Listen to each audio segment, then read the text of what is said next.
Primetime news this evening. Student hospitalized after various knife attack.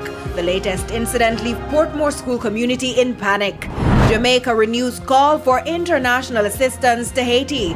And finally, man awaiting medical procedure for 2 years breathes a sigh of relief.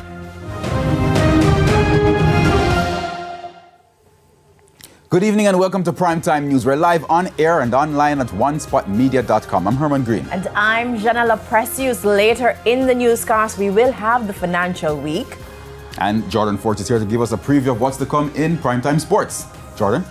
Well, Herman, we saw that letter the Reggae girls wrote about their discontent over the treatment they've been getting from the Jamaica Football Federation in their preparation for the Women's World Cup this summer. Now, the JFF has responded as to why certain things have been put in place. I'll tell you more in Primetime Sports Friday.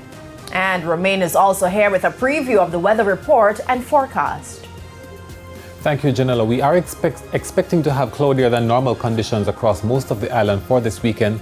The bad news is most of these clouds are high-level clouds, so they're not likely to be giving any significant rainfall activity across the area. There's also sports commentary and E-Prime in this newscast. But before the break, the feedback question. Our question this evening. In light of heightened concerns about attacks against students, what more can be done to protect them? You can share comments online, facebook.com/television Jamaica, and tweet us at TVJ News Center. Please stay tuned. Primetime News returns after this break.